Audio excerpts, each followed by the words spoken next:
Welcome, damas y caballeros, el bad boy DJ Juan Jose, and you're listening to Wild Mix Radio, and I have the distinct pleasure talking to Mr. J. Tagle. How you doing, brother? I'm doing great. How's everybody doing over there? I'm pretty sure they're all doing fine because they're jamming out to your song right now. All right. Where are you from, brother? Originally from Robstown, Texas, which is actually a small town outside of Corpus Christi, and I do reside in Corpus Christi now. Your listeners are familiar with that. That is the home of the late great Selena Quintanilla Perez, a lot of other great artists like DJ Kane, who else?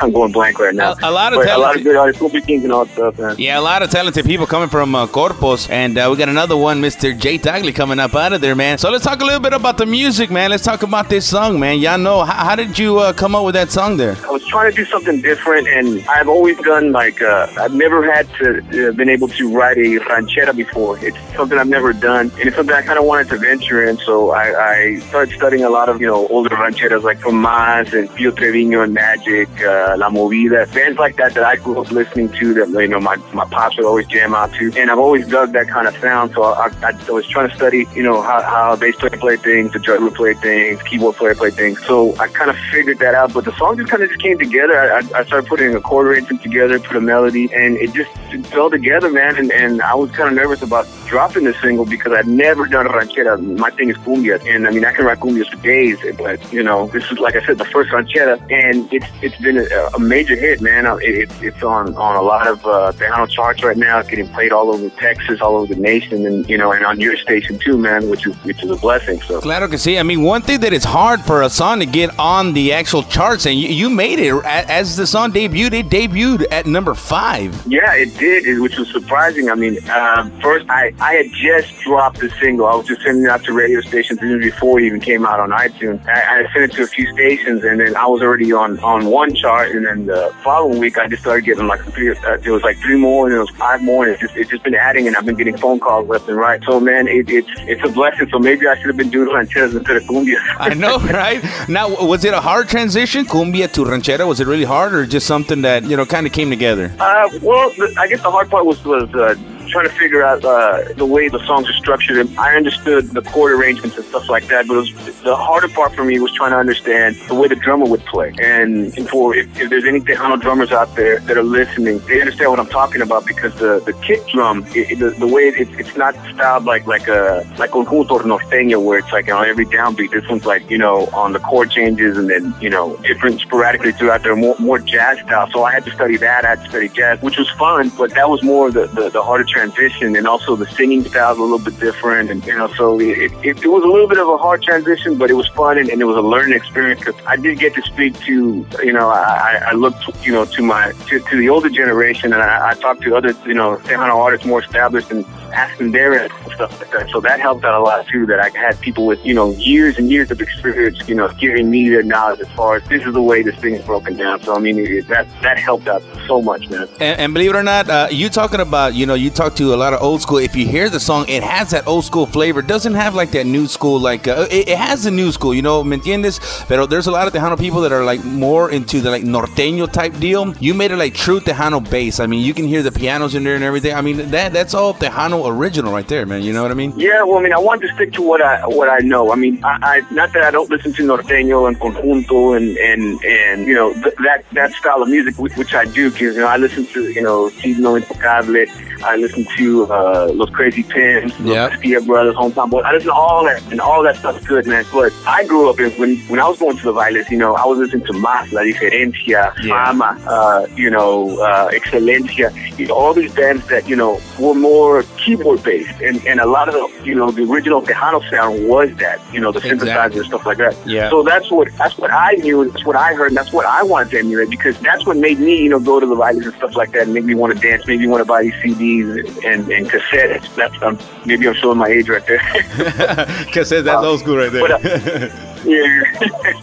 But also made it easier to do a transition with, even at that more modern because I added a lot of samples and drum beats, with the drum machine and stuff like that, to where I'm able to do that because more of the modern sounds like today, like if you listen to hip hop, they use tons of synthesizers, they use a lot of drum machines. So with using the synth made it a lot easier to do this. So I stuck to my guns and I stuck to what I knew. So that was a huge help. And doing it, trust me, man, this song came out really, really nice, man. How long you been in the music business? I've been in the music business, I guess if you want to call it professionally, probably about 6-7 years, because I was fronting another band, Sonidos del Barrio, for a few years, and that was like the first band, I guess, that is in Tejano that kind of we made a little noise in the onda, so that we did a lot of TV shows and stuff like that. So, but I've been doing music since I was, I guess, about 16, 17. That's when I started like learning how to play music. And trust me, I've heard the music from Sonido del Barrio. Now, of course, it wouldn't be an interview if I didn't ask what was the separation of the band. Was it mutual or was it bad blood? What was going on? I'm trying to get a little bit of a dish, you know what I'm saying? No bad blood. It was, I mean, we all enjoyed it. Trust me, we've had our good times, and everybody has their bad times. None of us hate each other. We all still talk and stuff like that. But it was just one of those things that just like, it was one of those things that ran its course. Some of the guys wanted to do certain things, it's just like now, they've done that. They played at the house circuit and this and that. And now it's like, well, I want to go try to do this. I want to try to do that. So everybody wanted to go do their own things. And I wasn't ready to stop playing Tejano because, I mean, I've played rock, I've played, hip hop. I pretty much played everything, but I'm a Tejano at heart. That's what I do. I mean, I listen to Tejano every day, part of my life, and that's what I know, man. And then when I write music, that's what I write. So I wasn't ready to give it up, man. So I mean, that's why I decided to go on a solo project. But I wanted to bring some of that element that we had in Sonidos del Barrio to this project that I had, because I did write all the music, I did arrange it, I did produce it and stuff like that. So if any of the listeners have heard any Sonidos del Barrio, look it up, because we're still on the internet. You can still find our stuff like on they're everywhere and stuff like that, and information. So if you listen to that, you can hear some of the similarities. Of course, the singing and plus the music, but the way the songs are structured and everything. I wanted to bring that because it did work, but I wanted to this time I wanted to make this project, more Tejano. Because that's what I felt that this project should be. Sonido del Barrio, in case some people aren't familiar, but I'm pretty sure they are, man, because, I mean, you guys made a lot of noise. It was a combination of cumbia, rock, and hip-hop. There was a lot of rapping in there, and like I said, the songs were really nice. So on this new project that you got, you're going to do a little rapping in there? Are we going to hear some rock guitars in there? Well, I did throw a little bit of that solo in that Llano. I might bring a song similar to STP style. I mean, it's all up still in the air. I'm actually going to looking into releasing some songs that we never got to finish and stuff like that I was writing. So you might hear a song that sounds similar to ATB, maybe not as much in your face, but definitely it's going to be Tejano. So if you can name one Tejano artist out there that really inspired you, or is there a certain person who inspired you to want to get into the music deal? Ooh, man. To be honest, bro, I'm be straight up, and this is a person that he's a longtime friend of mine, and this dude is a tremendous producer. He's played with almost every big name you can think of, and this is a dude I went to school with. And to be honest, he's the reason why I started playing Tejano music. Not that I wasn't going to play it, but I used to go with him to his shows. He kind of showed me, he showed me how to play keyboards. He got me all into the mix with this. And that's Roland Gutierrez, man. I'm gonna give him props for that, because Roland Gutierrez, he's one who he kind of pushed me into that, because he saw that in me, that I had that kind of talent and stuff. So he's played with Jennifer Peña. He's played with DJ. He's actually played with DJ Kane now. He's played with La Conquista. With Elida. You name it. He's pretty much played with everybody. So I mean, the dude's produced for so many artists. So I'd say that guy. I don't want to give props to somebody that I listen to their music. I'd rather give props to somebody that helped push me into this. That was in it with you. That motivated you, inspired you, and really got hands deep into some stuff with you. I'm sure he appreciates that too, man. So on this new project, the song's called Llano, ladies and gentlemen. If you don't know about the song, you need to know, because one, we're playing it nonstop right here. The song's Llano. You can call in and request. You can also check us out on the Facebook. Request it anywhere that you guys hear Wild Mix. You can go ahead and request the song. For people that don't know, where can they find your song? You can download my song right now off of iTunes, Google Play, and Amazon.com. It's also all at Xbox Live something or other. I know that the Xbox has that deal where you can listen and download music. It's on iHeartRadio. It's on Rhapsody. It's on all the media sites.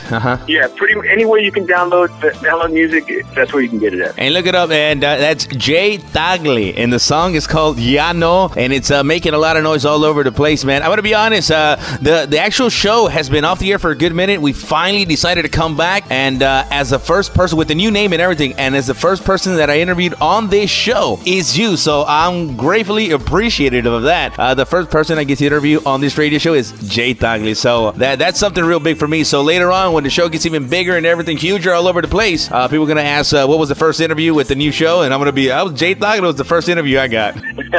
Trust me, bro. It's an honor to be interviewed by you, and also to have you spinning my music and having your listeners listen to what I'm trying to put out here. Glad I can see. Are you going to be at the Tejano Fan Fair? Yes, I will be at the Fan Fair. I will not be performing this year, but I will be there Saturday. I'm going to be signing autographs. Got any of that scheduled out as far as what booths and what times, but I know there's at least 2 stations there that they have autograph sessions. I'm going to be there. I'll be doing some meet and greets, and I'll be there signing autographs, taking pictures. I might even give away some free music, people. So if you're there, I'm the type of person I like to give away free stuff. So if you're there, hit me up. I might give you a free CD. I might give you a free sticker. Pictures, I ain't going to charge you to sign autographs and stuff like that. I'll also be doing interviews there. So if you see me out there, look me up. I look exactly like I do on my picture. Let me tell you something. The great thing about the Tejano Fan Fair, this year it actually lands on my birthday on March 14th. That's actually my birthday, man. So I got that as a birthday present. Really? Because the next day is my son's birthday. No way, man. Yeah, my birthday's on the 14th, man. I'm going to be the big old 3-0, man. 30, man. All right. Pero le vamos a estar entrando. Ladies and gentlemen, Mr. Jay Tagle, I really appreciate you taking the time to talk to me, and all the loyal listeners that listen to the show. Remember, keep on requesting wherever, not only on this radio station. You need to call up all the other radio stations and ask for the song. The song is called Ya No. That's Jay Tagle, the song Ya No. A great Tejano song. And again, I'd like to thank you for spending a little time with me talking here on the show. Hey, it was my pleasure. Hey, and also, can I say something to the listeners? Yeah, go ahead. Hey, guys, like you already heard, my name's Jay Tagle, Robstown, Texas, Corpus Christi area. I really appreciate you guys listening to the song. Please download the song at iTunes, Google Play, Amazon. Also, if you want to know more information, go to my website, jtagle.com. That's JTAGLE.com. You can listen to that song there. You can see pictures. There's links to my there's links to my Facebook page, my Twitter page. So when you go there, be sure to like my Facebook page. Follow me on Twitter. If you guys want to message me, I'm not one of those artists that's going to be all snobby and not answer back. I might not answer right then and there, but I will answer back. And I do appreciate you guys, and not just me, and support all of Tejano music, new artists, all down on radio stations. Keep this alive. Keep this going for the next generation. You heard him there. That is Mr. Jay Tagle. And one more time, here is the song from Jay Tagle. The song is called Ya No.